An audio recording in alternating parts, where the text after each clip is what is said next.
Hey guys, it's Brick Thunder, and today we are doing another haunt vlog. We are here at the front of the haunt because today we have some exciting news about the Midway. So we had a lot of plans for the inside of the haunt. We've already acted on a lot of those, and we've started some, we've finished some, but the focus of the rest of the year is actually going to be on the Midway instead. We had some more scenes planned that we're going to kind of cut until next year because they're important, they're really cool scenes, but also I'd rather have a full separate after experience than just an extra, 30-second scene. So the Midway is what we are going to be working on this year. We did get confirmation that we are going to be able to do most, if not all, of what we were planning on. So I know I went through just small things in the last vlog, a few other things in a few vlogs ago, I think the third vlog. But today I'm going to show you guys exactly what we're planning here. I also have already built some games, which I will show you guys as well. And I think we have most of this stuff laid out and planned. So starting over here, this is where people exit the gift shop right there. So the first thing they're going to see is this area over here. This side is going to be a Midway, not this year though, that's going to be next year. And that over there is going to be kind of like the bar and food area, so it is going to be really cool eventually, but it's a little too much to take on for the first year. So over here, this is what they see as soon as they walk out. So this area is going to be pretty packed with entertainment and stuff to do after the haunt, because the industry is definitely growing towards the Scream Park side instead of just haunted house. It seems to be really going towards you need other experiences to have a stable income, a stable haunt, and continue to operate for sure. Because just running a single haunted house doesn't seem like it would be enough very easily. Maybe eventually, and maybe those who have been doing it for a long time, but like I said, the industry definitely seems to be shifting. So here in the Midway, what we're planning is along this entire fence, we're gonna have a 40-foot shipping crate, and that is gonna hold a few things. Probably some photo ops, definitely some merch. I know we already have some in the gift shop, but definitely some more merch out here. We are gonna do packaged food, so stuff that doesn't require a handling license, pre-packaged sealed food and stuff like that. That'll probably all be in there. We will have food trucks. One is gonna be a food cart kind of in this area, food truck over here because we actually have that landing right there. So the food truck can pull in there. And this, by the way, is all gonna be flattened out and then gravel. So actually similar to what they used to have here, you can see some of the gravel right here. It's all gonna be gravel like this. So it's gonna be much nicer. And that will go right up to the food truck. We're gonna have some picnic tables out here so people can get their food, get their drinks and stuff, and then just chill. We're gonna have 1 or 2 fire pits, and we're gonna sell s'more kits and stuff like that. Over here on the haunt side, the butcher shop is gonna be built again, not like that at all. It's gonna be different, it's gonna be changed, upgraded for sure. And over here along where the butcher wall will be, this is gonna be a 20-foot shipping crate. So half the size, and that should just be for games, I believe. So that will be carnival games, and that will be pretty popular, I'm guessing, because those are going to be really fun. And you can win prizes as well, t-shirts and stuff like that. So I think people will definitely like that. Just for decor also, right in the middle right here about, that new 15-foot scarecrow. I actually mentioned this in the last vlog, but the 15-foot scarecrow from Home Depot is going to stand right there, and he's actually going to have string lights tethered to him from, the building, the shipping crates, and everywhere, kind of in the middle of the Midway, just as a decor. So the Midway is not the only area getting changes. This is actually going to be a fairly changed area too. This is our queue line over here. You can see that entrance, and then this is where we had people lining up. So it was okay, and it was actually pretty amazing how good our weather was last year, because we're in Illinois, so the weather is not usually great in October, and usually that's either wind or rain. This last year we had no days that were rainy, so that was really nice, but there's no way that's going to happen again. That has never happened before. So this year what we're going to do is, this is going to be a project. We have to remove this tree, and that thing is huge, so that whole tree needs to come out, and that's going to be, like I said, a big project. And then this whole area is going to be kind of like a permanent tent fixture. It's not technically permanent. It's a company that comes and sets it up pretty quick and takes it down at the end of the season, but it is like installed. It's not just a pop-up tent. And that's actually the same type of thing that Hell's Gate does. Hell's Gate is definitely a haunt that we respect a ton and have learned so much from, and that's definitely one of the things that we want to do as well, because just in case it does start raining, which I'm guessing it will at some point, that will be really nice to have, because covered queue is much, much better. This area over here, just for reference, this is kind of where people come into the line. This is all going to be porta potties in there, which we didn't have last year. Last year, people had to go into the gift shop to the real restrooms, so that kind of ruined the gift shop, because then you kind of get a sneak peek of what there is at the end. So this year, we'll have porta potties out here by the line, and then all this is actually our parking. So we're going to have some food trucks out here just before as well, and probably, like I said, food cart as well, stuff like that, just by the line, because I think people will really enjoy that too. I think that's going to help a lot with the long wait days, because some people definitely don't want to be waiting in line for a few hours, but it does happen, sadly. There's not much we can really control with that aspect. So I think having food, drink, and stuff like that, that's going to help a lot. So moving into the gift shop, these are the two games that are built so far, and I think these might be it for this year. We'll see. So this guy over here is my favorite one for sure. I'll put an image in of the target he holds. So that's what he looks like with the target, and people actually have a bow and arrow with section heads on the arrows, and they have to stick it to as close to the middle of the target as possible. And the closer to the middle, the better the prize. And he does move. He actually tilts side to side. So he is moving the target as well. So it's going to be fairly difficult. And we are going to resin coat that target so that the arrows stick much nicer than they would, because right now it's a wood target. But yeah, he turned out great. I really am happy with him. The next one here, I believe Scare Factory did the concept first, but I've seen a few companies do it. This is kind of like knock the crows off the scarecrow. We're going to give people like a little foam pumpkin or a little ball or something. And he's got 4 crows on him, and you have to knock them down. And these guys are all on hinges, so you knock them down, and then we'll just have someone there to push them back up. So I think both of them will be pretty fun and fairly challenging, actually, because we're going to have these, like I said, along that butcher wall, which gives people enough space to be really far back. I'm not sure, we're going to have to measure how far back is actually possible and reasonable, but I think they'll be fairly far away. So I think people will like it. Like I said, this is going to be inside of a shipping crate, and all of our shipping crates out there are going to kind of have like a garage door system, so we can open it up and then at the end of the night lock them in. So they're safe during nighttime, but then it's easy to open up. And I would love to do some like banner backdrop or something where it looks kind of like farmish, and just decorate the area so that it makes more sense than just 2 random props in a shipping crate. Another exciting thing that has happened recently, this is our pumpkin pulp shipment. It came from Transworld. It is here. Came a lot faster than I thought, actually.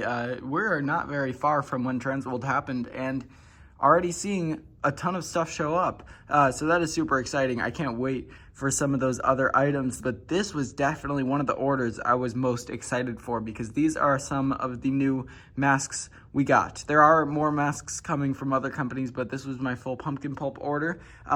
This is a new character that we're working on. We also got a costume from Transworld. She is going kind of where Wretched was last year, because I want to turn that into more of a hospital looking area. Last year it was really quickly done because of how rushed we were. This year I want it to look a lot cooler. But yeah, she's going to be in there. We also have a male version. And honestly, without the hat, I feel like that could look male. So may use that mask, may not, for both. That is going to be new in the butcher shop. Last year we were just using retail masks. This year I wanted to get something even crazier. This mask is so impressive. It looks really, really cool, especially when worn on someone. I got to get some head forms so that none of these deform. But really, really cool mask.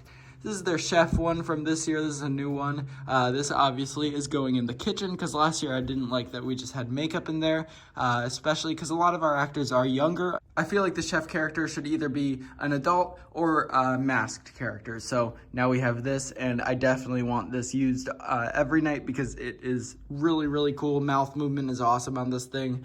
This thing has mouth movement, and so does our next one here. This is a witch character they did. This was going to be used this year, but it's actually going to be next year now, because the witches area is going to be postponed due to the Midway. But I like it. I think it's cool. Again, has the mouth movement. When it's worn on someone, looks really creepy, especially if we have some contacts in there. And then this is a pig, again, for the butcher shop. Just an upgrade from those burlap ones last year. This thing looks awesome. Kind of reminds me of Jigsaw, but there was one that looked a lot more like Jigsaw, so I chose out of the two the one that looks a bit less, because as I've said in the past, I don't really like licensed characters in the haunt. But since it's not too close, I'm sure people will make the connection, but it's not licensed, obviously, and it is its own character. I like that they do the details of the stitches on here. Real stitches here. These are like actually real. The blood work looks great. The paint jobs on all of these are awesome, so super happy with this order. But yeah, definitely want to upgrade our masks and costumes. We got a lot of new costumes this year. These are our costumes racks here. I don't know if any of them are up yet. Those two bags are from Dark Stitches. Dark Stitches has some amazing work. Both of those are full of stuff we got from them. Got some Resurrect costume stuff and then some more that are on the way. So yeah, super excited about that.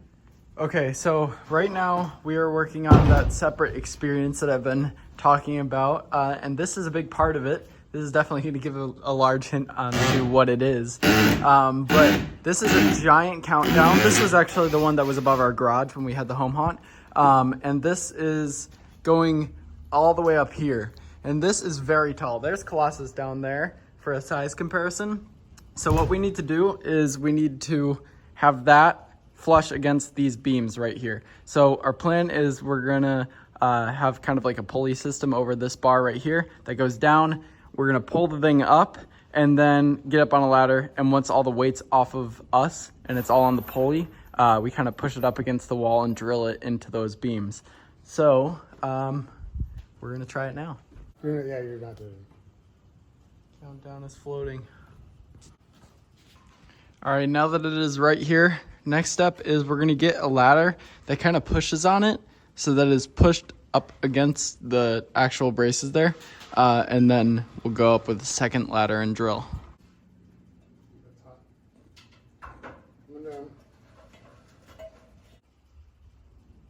It is working on its default mode.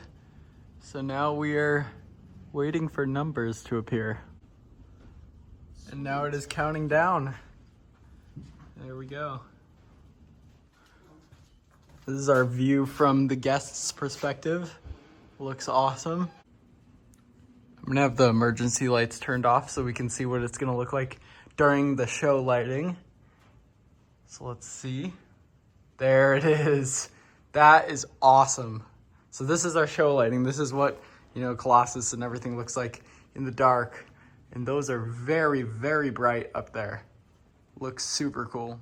All right, so we're working on a new scene. This is something that we just started 2 days ago. I welded all these sheets together right here. This is kind of like this metal mesh that goes across the entirety of the dark hall because we're switching it up this year. With the home haunt, what we did with the dark hall is people were sandwiched between two walls really close, which isn't actually possible here just because of city-like regulations.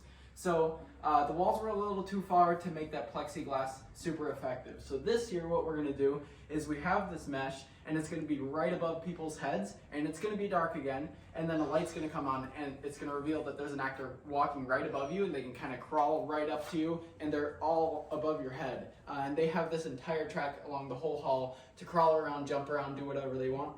So right now we're lifting that mesh up with these crazy chains and it's really, really heavy, hundreds of pounds just on that mesh alone. So right now that's what we're trying to do. So our method here is we're lifting from the bottom and then one by one, each chain, we're going up a few links onto the hooks and back and forth. And we're starting with this side, then we're gonna attach to the middle, then we're gonna go all the way at the other end.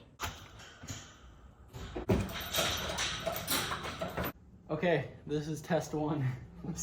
And it might be my final test if this goes wrong. There will not be test two. Oh yeah, it feels good. All right, so the final thing for this vlog today is just coming in here and adjusting this. And also we added some crazy beams here. So we have some large beams that go across, doing one more over there. And now this thing is super sturdy. So right now we're adjusting all the chains to make it all even and flat. and so far it's looking good. And then we will get out on it and test it. All right, all chains are attached and it is perfectly leveled out now. And this thing feels way, way better to walk on now. So now we're all three gonna try. Oh, wow, there you go. The first two people test. Oh yeah, that's awesome. Mm-hmm. It doesn't look like it's flexing at all or anything. So that's good. All right, Ryan. The question is getting out. I mean, I can get in there. I'm not here. And like, no problem. Yeah, no. Cool. Now, if we all were in one spot. Let's do it. So first try here, because obviously. Okay, good. This is our quality assurance. I think crawling in would be great. Yeah, I agree. We want those to like. And it's carpet. It's like safe for your knees. Right. Saying just cut open there. Just Now we're cutting a door here. That actors from our actor area can just crawl right through. For real, buddy? Yep. Yeah. Hey. We're free! Breaking out. All right, so that is where we're going to end it for today's vlog. Now, there's even more that I wanted to pack into this, but it's already getting pretty long. So I'll definitely have another vlog coming pretty soon because there's just a lot going on right now. But yeah, it was definitely a very productive episode. We went through all the Midway stuff. We got that shipment of the pumpkin pulp. And now that I'm filming this, there was actually an ad we put out the other day that had some of those masks in it. So you guys can watch that there. And then... I mean, the countdown's super helpful because we're still waiting on sprinkler updates. But other than that, this is definitely a big step for that experience. And there's just a few other things we got to work on before our side of it is ready. And then also, we got the entire new scene set up, that metal bridge. So that's definitely going to be a very fun place to act. I know a lot of actors are going to want that. I definitely want to act there some of the nights. It just looks super fun. But yeah, good progress today. But yeah, I hope you guys enjoyed this episode. Thank you guys for watching. I'll see you guys in the next one. Bye.